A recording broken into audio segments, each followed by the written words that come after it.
سورہ طٰہٰ۔ شروع اللہ کا نام لے کر جو بڑا مہربان نہایت رحم والا ہے۔ طٰہٰ۔ اے نبی صلی اللہ علیہ وآلہ وسلم، ہم نے تم پر قرآن اس لیے نازل نہیں کیا کہ تم مشقت میں پڑ جاؤ، مگر ہر اس شخص کی نصیحت کے لیے نازل کیا ہے جو خوف رکھتا ہے۔ یہ اس ذات کا اتارا ہوا ہے جس نے زمین اور اونچے اونچے آسمان بنائے، یعنی رحمان جو عرش پر جلوہ افروز ہوا۔ جو کچھ آسمانوں میں ہے اور جو کچھ زمین میں ہے اور جو کچھ ان دونوں کے بیچ میں ہے اور جو کچھ مٹی کے نیچے ہے، سب اسی کا ہے۔ اور اگر تم پکار کر بات کہو تو کیا ہے، وہ تو آہستہ کہی ہوئی بات اور نہایت پوشیدہ بات تک کو جانتا ہے۔ اللہ وہ معبود برحق ہے کہ اس کے سوا کوئی معبود نہیں۔ اس کے سب نام اچھے ہیں۔ اور کیا تمہیں موسیٰ کے حال کی خبر ملی ہے؟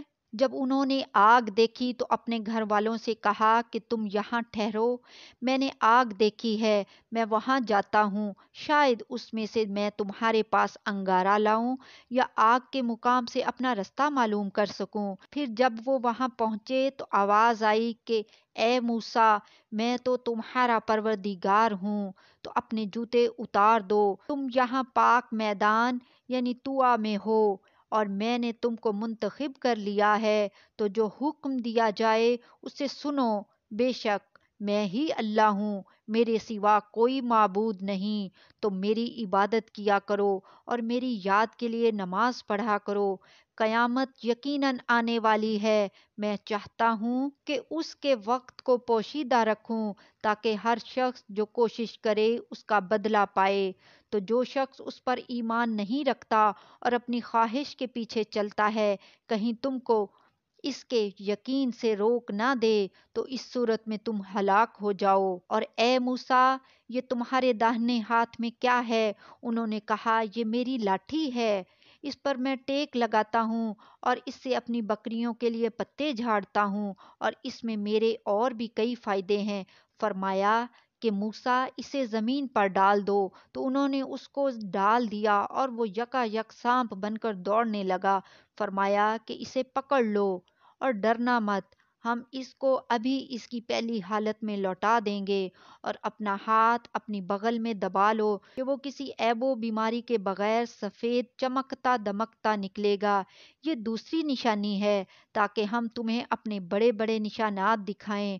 تم فرعون کے پاس جاؤ کہ وہ سرکش ہو رہا ہے۔ کہا، اے میرے پروردگار، اس کام کے لیے میرا سینہ کھول دے اور میرا کام آسان کر دے، اور میری زبان کی گرہ کھول دے تاکہ وہ میری بات سمجھ لیں، اور میرے گھر والوں میں سے ایک کو میرا وزیر یعنی مددگار مقرر فرما، یعنی میرے بھائی ہارون کو۔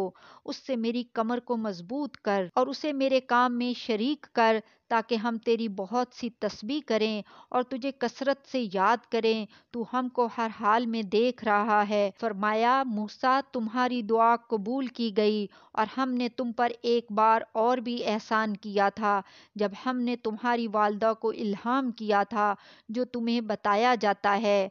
وہ یہ تھا کہ اسے یعنی موسیٰ کو صندوق میں رکھو، پھر اس صندوق کو دریا میں ڈال دو تو دریا اس کو کنارے پر ڈال دے گا، اور میرا اور اس کا دشمن اسے اٹھا لے گا۔ اور موسیٰ، میں نے تم پر اپنی طرف سے محبت ڈال دی، اور اس لیے کہ تم میرے سامنے پرورش پاؤ۔ جب تمہاری بہن وہاں فرعون کے ہاں گئی اور کہنے لگی کہ میں تمہیں اس کا پتہ دوں جو اس کو پالے پوسے، تو اس طریق سے ہم نے تم کو تمہاری ماں کے پاس پہنچا دیا تاکہ ان کی آنکھیں ٹھنڈی ہوں اور وہ رنج نہ کریں، اور تم نے ایک شخص کو مار ڈالا تھا تو ہم نے تم کو غم سے نجات دی، اور ہم نے تمہاری کئی بار آزمائش کی، پھر تم کئی سال اہل مدین میں ٹھہرے رہے۔ پھر اے موسیٰ، تم ایک اندازے پر آ پہنچے اور میں نے تم کو اپنے کام کے لیے بنایا ہے، تو تم اور تمہارا بھائی دونوں ہماری نشانیاں لے کر جاؤ اور میری یاد میں سستی نہ کرنا۔ دونوں فرعون کے پاس جاؤ کہ وہ سرکش ہو رہا ہے، اور اس سے نرمی سے بات کرنا، شاید وہ غور کرے یا ڈر جائے۔ دونوں کہنے لگے کہ اے ہمارے پروردگار، ہمیں خوف ہے کہ وہ ہم پر زیادتی کرنے لگے یا زیادہ سرکش ہو جائے۔ اللہ نے فرمایا کہ ڈرو مت، میں تمہارے ساتھ ہوں کہ سنتا اور دیکھتا ہوں۔ اچھا، تو اس کے پاس جاؤ اور کہو کہ ہم آپ کے پروردگار کے بھیجے ہوئے ہیں، تو بنی اسرائیل کو ہمارے ساتھ جانے کی اجازت دیجیے اور انہیں عذاب نہ کیجیے۔ ہم آپ کے پاس آپ کے پروردگار کی طرف سے نشانی لے کر آئے ہیں، اور جو ہدایت کی بات مانے اس کو سلامتی ہو۔ ہماری طرف یہ وحی آئی ہے کہ جو جھٹلائے اور منہ پھیرے اس کے لیے عذاب تیار ہے۔ غرض موسیٰ اور ہارون فرعون کے پاس گئے۔ اس نے کہا موسیٰ کہ تمہارا پروردگار کون ہے؟ کہا کہ ہمارا پروردگار وہ ہے جس نے ہر چیز کو اس کی شکل و صورت بخشی، پھر راہ دکھائی۔ کہا تو پہلی قوموں کا کیا حال ہوا؟ فرمایا کہ ان کا علم میرے پروردگار کو ہے، جو کتاب میں لکھا ہوا ہے۔ میرا پروردگار نہ چوکتا ہے نہ بھولتا ہے۔ وہ وہی تو ہے جس نے تم لوگوں کے لیے زمین کو فرش بنایا اور اس میں تمہارے لیے رستے بنا دیے، اور آسمان سے پانی برسایا، پھر اس سے مختلف نباتات پیدا کیں کہ خود بھی کھاؤ اور اپنے مویشیوں کو بھی چراؤ۔ بے شک ان باتوں میں عقل والوں کے لیے بہت سی نشانیاں ہیں۔ اسی زمین سے ہم نے تم کو پیدا کیا اور اسی میں ہم تمہیں لوٹائیں گے، اور اسی سے ہم تمہیں دوسری دفعہ نکالیں گے۔ اور ہم نے فرعون کو اپنی سب نشانیاں دکھائیں، مگر وہ تکذیب اور انکار ہی کرتا رہا۔ کہنے لگا کہ موسیٰ، کیا تم ہمارے پاس اس لیے آئے ہو کہ اپنے جادو کے زور سے ہمیں ہمارے ملک سے نکال دو؟ تو ہم بھی تمہارے مقابل ایسا ہی جادو لائیں گے، تو ہمارے اور اپنے درمیان ایک وقت مقرر کر لو کہ نہ تو ہم اس کے خلاف کریں اور نہ تم، اور یہ مقابلہ ایک ہموار میدان میں ہوگا۔ موسیٰ نے کہا کہ آپ کے لیے یوم زینت کا وعدہ ہے، اور یہ کہ لوگ اس روز دن چڑھے اکٹھے ہو جائیں۔ تو فرعون لوٹ گیا اور اپنے سامان جمع کر کے پھر آیا۔ موسیٰ نے ان جادوگروں سے کہا کہ یہ تمہاری بربادی ہوگی، اللہ پر جھوٹ نہ باندھو، وہ تمہیں عذاب سے فنا کر دے گا، اور جس نے جھوٹ باندھا وہ نامراد رہا۔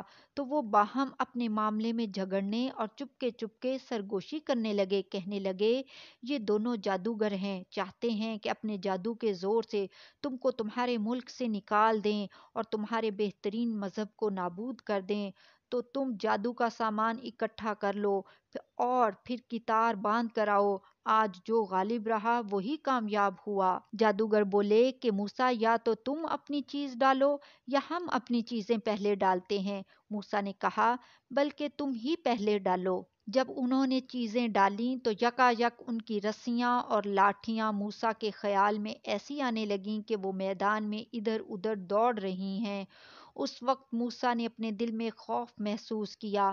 ہم نے کہا خوف نہ کرو، بلا شبہ تم ہی غالب رہو گے، اور جو چیز یعنی لاٹھی تمہارے داہنے ہاتھ میں ہے اسے ڈال دو کہ جو کچھ انہوں نے بنایا ہے اس کو وہ نگل جائے گی۔ جو کچھ انہوں نے بنایا ہے یہ تو جادوگروں کے ہتھ کنڈے ہیں، اور جادوگر جہاں بھی جائے کامیاب نہیں ہوگا۔ اس پر جادوگر سجدے میں گر پڑے، کہنے لگے کہ ہم موسیٰ اور ہارون کے پروردگار پر ایمان لائے۔ فرعون بولا کہ پیشتر اس کے کہ میں تمہیں اجازت دوں تم اس پر ایمان لے آئے، بے شک یہ تمہارا بڑا یعنی استاد ہے جس نے تم کو جادو سکھایا ہے، سو میں تمہارے ہاتھ اور پاؤں مخالف سمت سے کٹوا دوں گا، اور تم کو کھجوروں کے تنوں پر سولی چڑھوا دوں گا، اور تم کو معلوم ہوگا کہ ہم میں سے کس کا عذاب زیادہ سخت اور دیر تک رہنے والا ہے۔ انہوں نے کہا کہ جو دلائل ہمارے پاس آ گئے ہیں ان پر اور جس نے ہم کو پیدا کیا ہے اس پر ہم آپ کو ہرگز ترجیح نہیں دیں گے، تو آپ کو جو حکم دینا ہے دے دیجئے، اور آپ جو حکم دے سکتے ہیں وہ صرف اسی دنیا کی زندگی میں دے سکتے ہیں۔ ہم تو اپنے پروردگار پر ایمان لے آئے تاکہ وہ ہمارے گناہوں کو معاف کرے، اور اسے بھی جو آپ نے ہم سے زبردستی جادو کرایا، اور اللہ سب سے اچھا ہے اور ہمیشہ باقی رہنے والا ہے۔